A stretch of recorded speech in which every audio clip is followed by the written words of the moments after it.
We start at the National Assembly today, where lawmakers across the aisle remain at odds over media reform that is, sought by the ruling party. Now, in response, the opposition party launched a filibuster starting Monday afternoon. For more on the situation there, I have our political correspondent Moon Hye-ryeon standing by live. Hye-ryeon, welcome. So, what's the latest there? Good afternoon, Sunny. So it's been around 25 hours since the filibuster began at around 4 p.m. on Monday, with the opposition People Power Party arguing against and the ruling Democratic Party speaking in support of the media reform bill presented at yesterday's plenary session. That filibuster has now come to an end after a motion submitted by the ruling Democratic Party passed with the required supermajority. Under parliamentary rules, a filibuster can only be forcibly ended 24 hours after it begins, and only with the approval of at least 3/5 of sitting lawmakers, which is 180 members. Today's vote was conducted by paper ballot, as is customary for motions to end the debate, a process that takes longer than the standard electronic voting system used for most bills. Following the end of the filibuster, the DP immediately passed the media reform bill. So of the 180 votes cast, 178 lawmakers voted for and 2 voted against.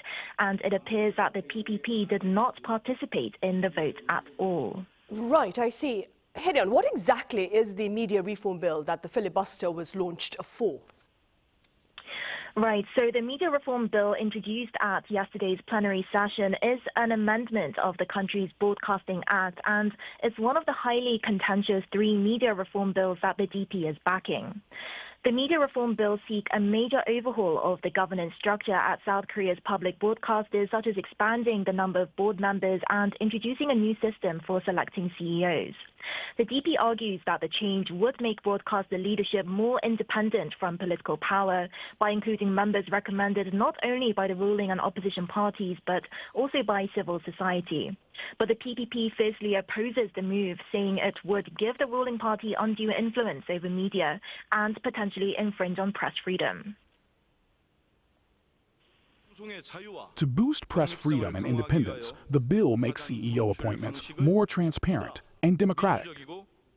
The 3 broadcasting control bills can be seen as a prelude to the dictatorship of the Lee Jae-myung administration. Before long, they will take control of the general programming cable channels in the same way, even though those are not included for now. Hye-ryeon, you mentioned that today is the last day of the July extraordinary session. So what happens to the other bills on the agenda? That's right. So the other bills will carry over into the August session, with a plenary session likely to be scheduled towards the end of the month. The PPP has vowed to launch filibusters against every single one of the 4 contentious bills remaining on the agenda. So there are 2 other media reform bills, as well as the so-called yellow envelope bill that limits employer action on striking union members, and a revision of the Commercial Act. The second media reform bill was introduced just a few minutes ago, actually, and the PPP launched yet another filibuster. The DP, on the other hand, remains committed to these reforms, so we'll have to wait and see what happens. That's all I have for now, so back to you, Sunny. All right, Hye-ryeon, thank you for the latest from the Parliament, and do keep us posted.